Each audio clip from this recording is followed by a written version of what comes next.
નમસ્કાર. આજે આપણે વાત કરીશું એક બહુ મોટા ફેરફાર વિશે જે આપણા એજ્યુકેશન સિસ્ટમમાં આવી રહ્યો છે. ભારતની નવી રાષ્ટ્રીય શિક્ષણ નીતિ 2020 જે આપણા સૌના ભવિષ્યને, ખાસ કરીને આવનારી પેઢીના ભવિષ્યને એક નવો આકાર આપશે. પણ સૌથી પહેલો સવાલ તો એ જ થાય ને કે આખરે 34 વર્ષ પછી આટલા મોટા ફેરફારની જરૂર પડી જ કેમ? જૂની સિસ્ટમમાં એવી તો શું ખામી હતી જેને સુધારવી આટલી જરૂરી બની ગઈ? તો આ આખા બદલાવને બરાબર સમજવા માટે આપણે એને 5 મુખ્ય ભાગમાં વહેંચીને જોઈશું. સૌથી પહેલાં આ નીતિ પાછળનું વિઝન શું છે?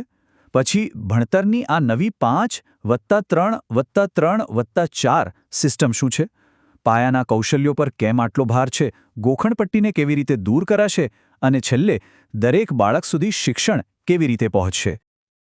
ચાલો સૌથી પહેલા ભાગથી શરૂ કરીએ, શિક્ષણ માટે એક નવી દૃષ્ટિ. મતલબ કે પહેલાં એ તો સમજીએ કે જૂની સિસ્ટમમાં એવી કઈ સમસ્યાઓ હતી જેને આ નવી નીતિ સુધારવા માંગે છે. જો જૂની સિસ્ટમ છે ને એ બદલાતી દુનિયા સાથે કદમ મિલાવી નહોતી શકતી. એમાં ગોખણપટ્ટી પર એટલો બધો ભાર હતો કે બાળકો જાતે વિચારવાનું કે પછી સવાલો પૂછવાનું ભૂલી જ ગયા હતા. જ્યારે આજની દુનિયા શું માંગે છે? ક્રિટિકલ થિંકિંગ, નવી ટેકનોલોજી માટેની તૈયારી અને અલગ-અલગ વિષયોને જોડીને વિચારવાની ક્ષમતા. અને એટલે જ આ નીતિનું લક્ષ્ય બહુ સ્પષ્ટ છે. 2040 સુધીમાં ભારતની શિક્ષણ પ્રણાલી એવી બનાવવી જે દુનિયામાં કોઈનાથી પાછળ ન હોય અને જે આપણા ભારતીય મૂલ્યો સાથે પણ જોડાયેલી રહે. સારું, હવે વાત કરીએ બીજા ભાગની. અને આ કદાચ આ નીતિનો સૌથી મોટો અને તરત દેખાઈ આવે એવો ફેરફાર છે. સ્કૂલના વર્ષોની નવી ગોઠવણ. ચાલો એને સમજીએ. હા, જે 10+2 સિસ્ટમ આપણે દાયકાઓથી સાંભળતા અને જોતા આવ્યા છીએ, હવે એ ભૂતકાળ બની ગઈ છે. એ જૂની 10+2 સિસ્ટમની જગ્યાએ હવે આવી છે આ નવી 5+3+3+4 સંરચના. આનાથી વિદ્યાર્થીની આખી ભણતરની મુસાફરી જ બદલાઈ જશે. તો આ નવી સિસ્ટમમાં 4 તબક્કા છે.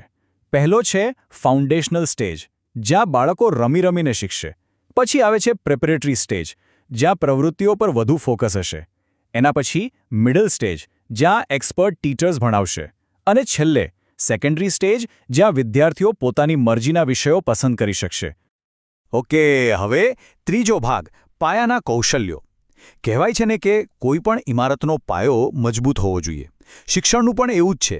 પણ અહીંયા જ એક બહુ મોટી સમસ્યા છુપાયેલી હતી. આ આંકડો જુઓ, 5 કરોડ. આ ખાલી એક નંબર નથી, આ આપણે શિક્ષણ વ્યવસ્થાની એક બહુ મોટી કટોકટી બતાવે છે. આનો મતલબ એ છે કે 5 કરોડથી પણ વધારે પ્રાથમિક શાળાના બાળકો એવા હતા જેમને બરાબર વાંચતા કે સાદા સરવાળા બાદબાકી પણ નહોતા આવડતા. હવે વિચારો, જો પાયો જ આટલો કાચો હોય તો આગળનું ભણતર તો લગભગ અશક્ય જ બની જાય ને.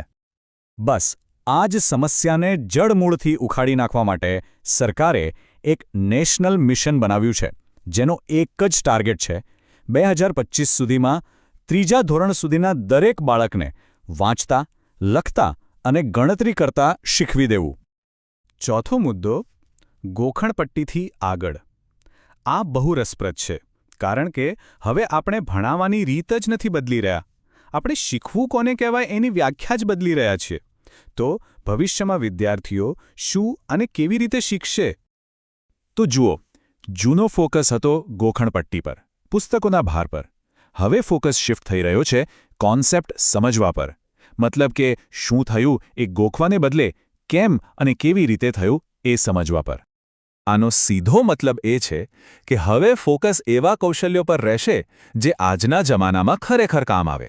જેમ કે જાતે વિચારવું, નવી વસ્તુઓ બનાવવી, સમસ્યાઓ ઉકેલવી અને બીજાઓ સાથે મળીને કામ કરવું. અને હવે છેલ્લો અને 5મો ભાગ, સૌના માટે શિક્ષણ. કારણ કે કોઈપણ નીતિ ત્યારે જ સફળ ગણાય જ્યારે તેનો ફાયદો દરેક બાળક સુધી પહોંચે. ચાલો જોઈએ કે આ માટે શું વ્યવસ્થા છે. આપણા દેશમાં એક મોટો પડકાર રહ્યો છે સ્કૂલ ડ્રોપઆઉટનો. ખાસ કરીને પ્રાથમિક શિક્ષણ પછી ઘણા બાળકો ભણવાનું છોડી દે છે. આ ચાર્ટ જુઓ, એ સ્પષ્ટપણે બતાવે છે કે સમસ્યા કેટલી ગંભીર છે. ધોરણ 6 થી 8માં લગભગ 91% બાળકો ભણતા હોય છે, પણ 11-12માં પહોંચતા આ આંકડો ઘટીને માત્ર 56% થઈ જાય છે. એટલે કે લગભગ અડધા વિદ્યાર્થીઓ રસ્તામાં જ ક્યાંક ખોવાઈ જાય છે. આ જ સમસ્યાને પહોંચી વળવા માટે આ નીતિ એક બહુ મોટો ટાર્ગેટ રાખે છે, 100%. 100% શું? તો લક્ષ્ય એ છે કે 2030 સુધીમાં પ્રી સ્કૂલથી લઈને માધ્યમિક સ્તર સુધી દરેક બાળક સ્કૂલમાં હોય. જે 3.22 કરોડ બાળકો અત્યારે સ્કૂલની બહાર છે તે બધાને પાછા સિસ્ટમમાં લાવવાનો આ એક પ્રયાસ છે. તો આખી વાતનો સાર એ છે કે આ નવી શિક્ષણ નીતિ માત્ર સિલેબસ નથી બદલી રહી, એ શિક્ષણ પાછળની આખી ફિલોસોફી બદલી રહી છે. હવે ફોકસ શું વિચારવું એ ગોખાવવા પર નહીં, પણ કેવી રીતે વિચારવું એ શીખવવા પર રહેશે.